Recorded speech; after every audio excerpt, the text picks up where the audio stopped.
On va maintenant parler de basket avec notre série de la semaine consacrée à la Jave. Les Vichysois qui ont vécu une saison incroyable. Dans ce 4e et dernier épisode, Christophe Jouvent revient sur la fin de saison canon des Ciels et Bleus. 13 mai 2025, le Palais des Sports Pierre Coulon accueille peut-être son dernier match de la saison. Les calculettes sont sorties. Vichy doit gagner, espérer un faux pas d'un adversaire pour grimper au classement. Victorieux de Viertoulon, les Ciels et Bleus s'offrent un premier match de barrage, le play-in, à domicile.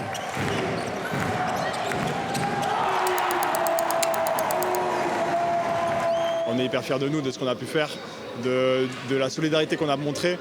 Et voilà, on espère encore la montrer et aller encore plus loin parce que sur la deuxième partie de saison, on est une dernière équipe du championnat, donc on peut attraper tout le monde, je pense.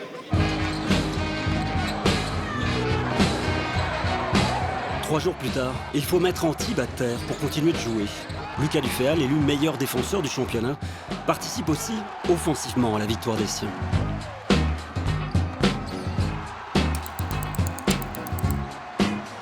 C'est pas fini là, on sait que voilà, il y a un dernier match à aller chercher là dimanche pour au moins espérer aller au play-off.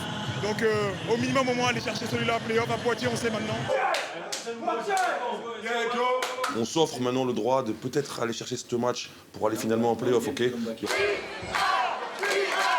Le dernier obstacle entre Vichy et les play-offs se situe à Poitiers. La bande à Dounia, une fin de loup et sa poignée de supporters venus l'accompagner, va faire la loi dans les gradins. Poitiers à la maison ne fera jamais se lever son public de bonheur. La Jave, avec une performance majuscule, s'offre son ticket pour les play-offs. L'aventure continue pour les Bleus. On profite d'abord de ce moment. Toute la saison, on a cravaché. C'était un peu l'histoire de notre saison de venir gagner notre place en play-off ici. Et on est super contents, on l'a fait en équipe. Félicitations à vous les gars, on est dans les 8 meilleures équipes de Pro B. Voilà, maintenant il y a 8 matchs à gagner, à aller chercher pour...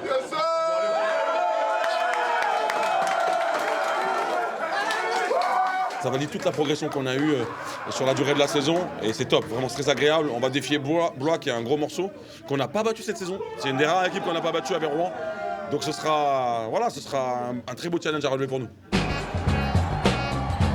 À partir de maintenant, il faut gagner 2 fois contre son adversaire pour se qualifier au tour suivant.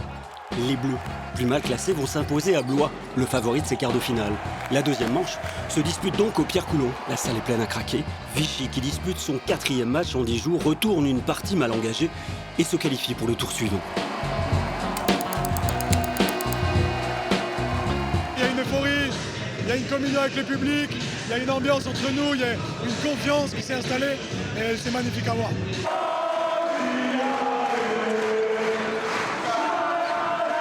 On progresse tous. Faut pas oublier que moi c'est ma première saison dans cette division. Certains joueurs aussi. C'est la première année que ce groupe y vit ensemble. Donc forcément on continue à progresser. Motivé pour égaliser.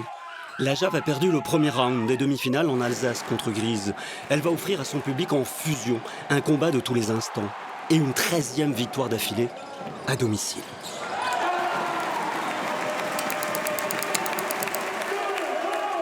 On se donne la chance, j'y crois encore. On va aller gagner dans 2 jours à Laza. Ça va pas être simple, mais on va y aller et on va tout donner. On va les attendre, on va leur rentrer dedans et je sais qu'ils vont répondre parce que c'est leur fond de commerce. C'est Laza qui aura le dernier mot. La Jave s'incline. Le public rend un dernier hommage à son équipe. De nombreux joueurs vont partir après une aventure presque inespérée. Je leur ai fait comprendre qu'on pouvait rendre cette saison qui était à la base moyenne en une saison correcte, play-in, en une bonne saison, play-off, en une excellente saison, demi-finale, et en une saison inoubliable ou légendaire si on allait au bout.